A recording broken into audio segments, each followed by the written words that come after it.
राजा रावण का सर्वनाश इसलिए हुआ गद्दार विभीषण के कारण, और किसी कारण नहीं। और चूंकि राम उस गद्दार के कारण जीते, उस गद्दार को उन्होंने पुरस्कार भी खूब दिया, लंका का पूरा राज्य दे दिया। और तुम देखते हो, ये राम के भक्तों में से एक ने भी नहीं कहा कि विभीषण ने गद्दारी की, अपने भाई को धोखा दिया।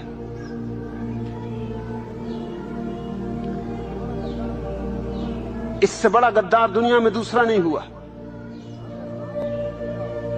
अगर रावण जीत गया होता तो विभीषण की निंदा सदियों तक होती, लेकिन चूंकि राम जीत गए, उसकी गद्दारी के कारण जीते।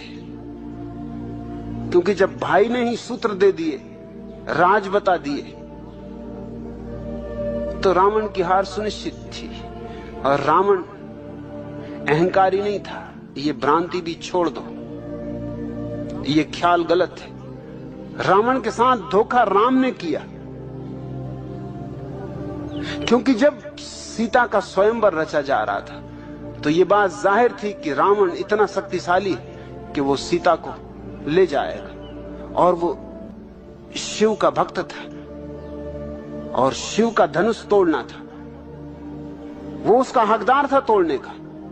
उसने तोड़ दिया होता तो एक चालबाजी की गई। चालबाजी वहां शुरू होती, बेईमानी वहां शुरू होती, राजनीति वहां शुरू होती। इसमें राम जिम्मेवार है इस सारे उपद्रव में, रावण नहीं।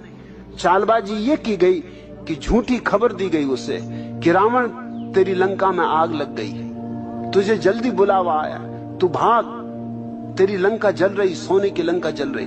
रावण भागा। अब जब लंका में आग लगी हो तो कोई स्वयंवर में रुका रहे, कोई विवाह के लिए तैयारी करे, ये कोई समय है? वो भागा, लंका गए। झूठ थी बात, लंका में आग नहीं लगी थी। जब तक वो लौटा तब तक स्वयंवर समाप्त हो चुका था, तब तक राम ने सीता को वरण कर लिया था। इसका ही बदला देने के लिए, और इसका बदला देना जरूरी था क्योंकि ये बेईमानी की गई थी, सीधा षड्यंत्र था।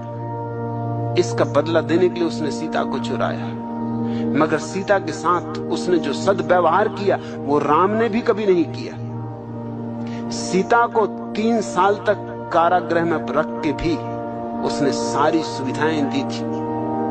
जंगल में नहीं रख दिया था, किसी जेल खाने में नहीं बंद कर दिया था। उसके पास जो सुंदरतम वाटिका थी, सुंदरतम बगीचा था, अशोक वाटिका, वहां रखा था। और उसने कभी भी कोई जबरदस्ती नहीं की, कोई बलात्कार नहीं किया, सीता को छुआ भी नहीं, स्पर्श भी नहीं किया। वह आदमी अपने किस्म का प्रामाणिक आदमी था, ईमानदार आदमी था। और राम से बदला लेना था, सीता से क्या बदला लेना था? सीता का तो कोई कसूर था नहीं, इसलिए सीता को उसने कोई परेशानी नहीं थी। राम ने सीता के साथ दुर्व्यवहार किया। पहले तो उसकी अग्नि परीक्षा ली।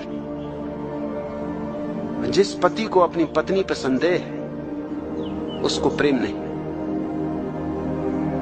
संदेह तो तभी उठता है जब प्रेम न हो। जहां प्रेम है वहां कैसा संदेह? जहां प्रेम है वहां भरोसा है, श्रद्धा है, आदर है, सम्मान है। पहला तो अपमान यह किया कि सीता की अग्नि परीक्षा ली। और बेईमानी देखो, खुद भी अग्नि परीक्षा दे देनी थी तो भी समझ में आता, तो दोहरे मापदंड ना हो पाते, क्योंकि तुम भी 3 साल अलग रहे थे।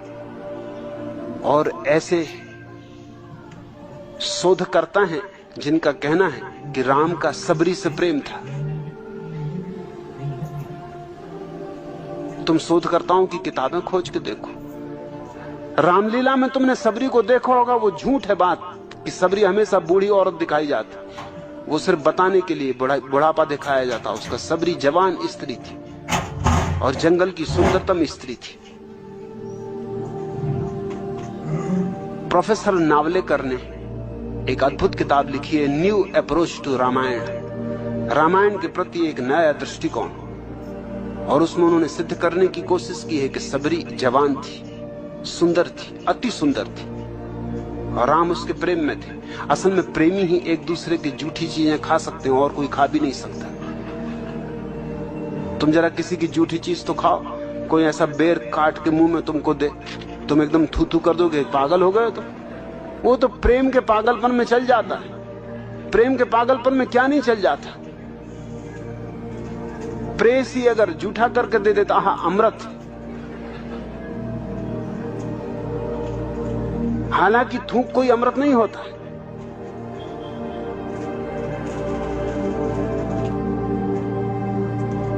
सबरी से राम का प्रेम था, ये नावलेकर ने सिद्ध करने की कोशिश की और मजबूत दलीलें दी।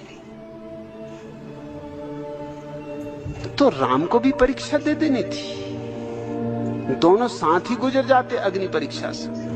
और मेरा मानना है कि अगर अग्नि परीक्षा से दोनों गुजरते तो राम जलते, सीता बाहर निकलती। सीता तो बाहर निकली ही, मगर शक फिर भी ना गया और स्त्री के प्रति अपमान फिर भी ना गया। और फिर भी सीता को किसी धोबी के कहने पर वनवास दे दिया। रावण ने जो दुर्व्यवहार नहीं किया था वो राम ने किया है। अब मैं किस जनता को समझाने जाऊं, तुम थोड़ा सोचो। और मेरी बात तुम्हारी भीड़ को समझ में पड़ेगी, सुन सकेंगे वो। उनकी आंखें अंधी हैं पक्षपातों से, वो पुनर्विचार कर सकेंगे शांतिपूर्वक। रावण में मुझे कोई भ्रांति नहीं दिखाई पड़ती, कोई भूल नहीं दिखाई पड़ती। रावण बहुत सीधा साफ आदमी, राम मुझे चालबाज दिखाई पड़ते। और राम के जो वशिष्ठ वगैरह ऋषि मुनि जिनको तुम कहते हो, वो सब एजेंट थे, जैसे ईसाई मिशनरी एजेंट होते हैं। नाम तो लेते हैं बाइबल का, आते हैं इरादा कुछ और रख के। वो राम के एजेंट थे, वो जो ऋषि मुनि दक्षिण में जाकर उपद्रव खड़ा कर रहे थे। उन्हीं एजेंटों के बचाने के लिए सारा आयोजन किया गया था। और इस गद्दार विभीषण को सम्मान देना और इसको वापस राज्य दे देना, गद्दारी का सम्मान हो गया, बेईमानी का सम्मान हो गया, धोखेधड़ी का सम्मान हो गया। और सीता जैसी निष्कलुष स्त्री को, गर्भवती स्त्री को जंगल में छुड़वा देना बिना कहे कि कहां भेजा जा रहा है उसे, ये स्त्री जाति का बड़ा से बड़ा अपमान हो गया। और राम ने संबुक नाम के शूद्र के कानों में शीशा पिघलवा के भरवा दिया था, क्योंकि उसने वेद के मंत्र सुन लिए थे। मैं राम को भगवान का अवतार नहीं मान सकता हूं, क्योंकि भगवान के अवतार को क्या शूद्र और क्या ब्राह्मण। भगवान के अवतार को इतनी भी दृष्टि नहीं कि वो देख सके कि सीता पवित्र है, इतनी भी दृष्टि नहीं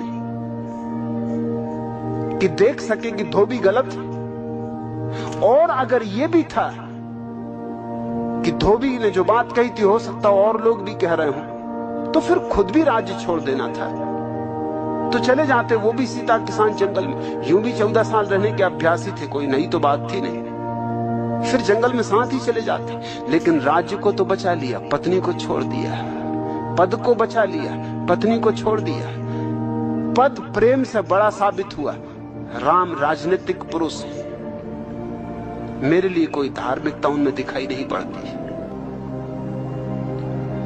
और उन्होंने कहा कि जिसका पतन होने वाला होता है उसे ऐसी ही दुर्बुद्धि घेर लेती। मैं तो हुई नहीं तो पतन क्या होगा, मैं तो हुई नहीं, दुर्बुद्धि क्या घेरेगी।